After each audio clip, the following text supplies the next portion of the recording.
Good morning, good afternoon, and good evening, love bugs. It is your favorite motivator's favorite motivator, me, the motivator.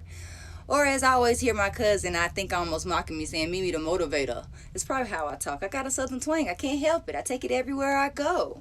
So good morning. How y'all doing? I hope everybody is feeling good, starting to feel rested from this long weekend. And if not, then take your butt a nap. All right? We have our regular schmegular show. We'll have some food for thought. We'll have a great, intense conversation that I think will maybe project you further into your own future. And then we have a very simple question that I'm excited to answer. So, food for thought today. I just started reading The 4 Hour Work Week by Tim Ferriss, The 4 Hour Work Week. Escape 9 to 5, live anywhere, and join the new rich. Anybody trying to be the new rich? I'm trying to be the new rich, okay? So that way, later on, my children and my grandchildren's grandchildren will have old money. All right, anybody for that old money? All right, so we got to become the new rich so that way we can grant future generations some old money. So what I got from this book in the very first chapter was a quote from Mark Twain. I just think that Mark Twain is the BOMB.com. Everything that comes out of this man's mouth is just like so prolific. Like, oh my gosh, it's Mark Twain. Mark Twain says, whenever you find yourself on the side of the majority, it is time to pause and reflect. Whenever you find yourself on the side of the majority, it is time to pause and reflect. So two things came immediately to mind to me.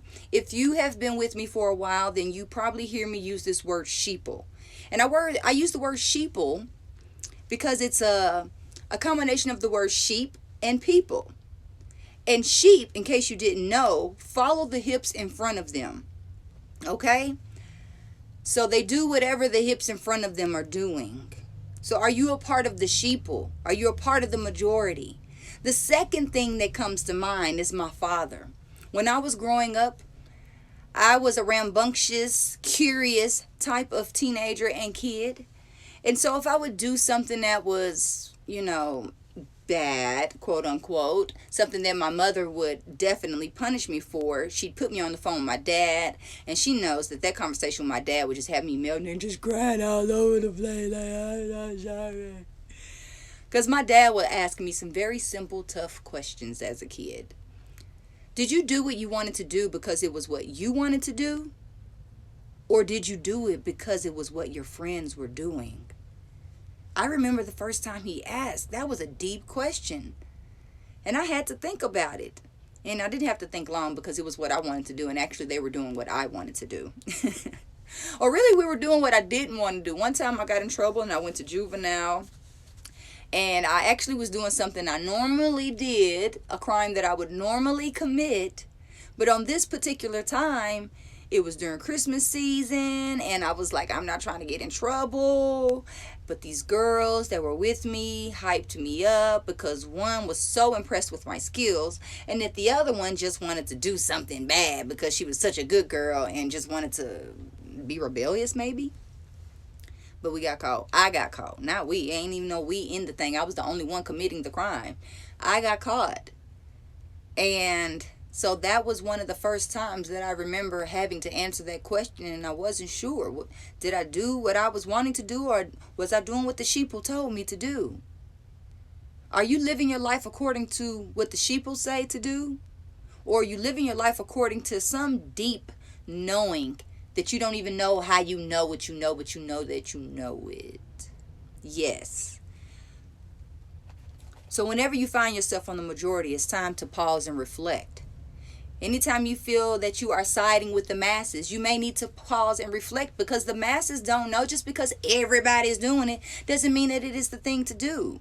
Just because everybody in your family has always done it this way, it doesn't mean that it is the thing to do.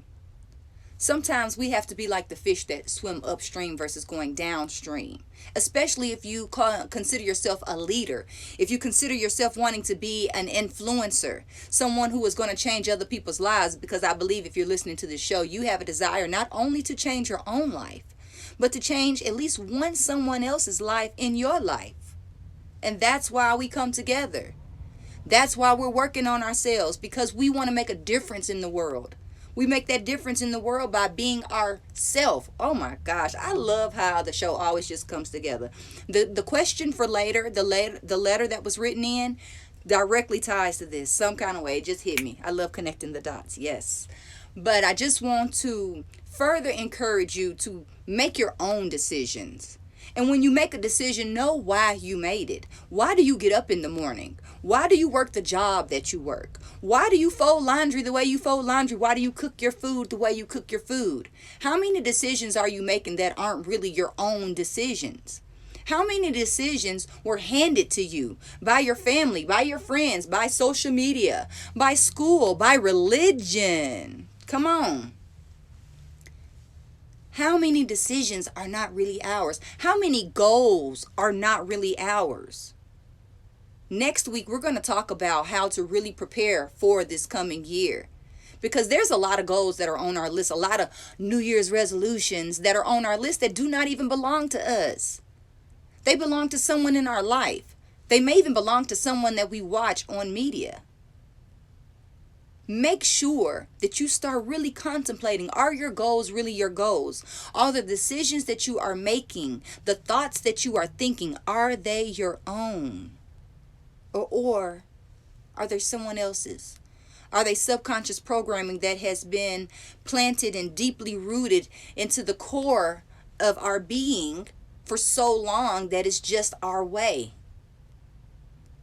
Every day we have the opportunity to create a new way. Every day we have the opportunity to decide who we are going to be, what we're going to do, and what we're going to have. And we decide what we're going to have and what we're going to do by who we have decided we are going to be. Who are you going to be in this coming year? Make the decision now, baby. You can't wait till January 1st, because then it is too late. I definitely need some tea. And then we'll be back with our conversation.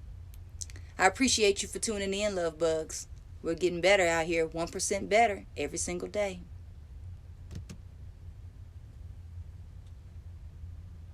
So thank you for joining me, IGers. Thank you. Good morning, good afternoon, good evening, wherever you are in the world. I appreciate you for joining me. That was just the food for thought. It will be available on a replay and probably be available somewhere else. I don't know, but where it's truly available is at the Get High on Motivation show. So make sure you have found my show somewhere on a music app. I'm out there. I'm on Apple Podcasts, Pandora, Spotify. I don't know. Look me up on iTunes, Google Play, Amazon Music, Audible. I don't know. I'm everywhere. So just find the show and make sure that you are prepared to invest 30 minutes into yourself. So that way you become 1% better every day with me, because we out here to do the damn thing, and we're going to do the damn thing. So thank you for joining me.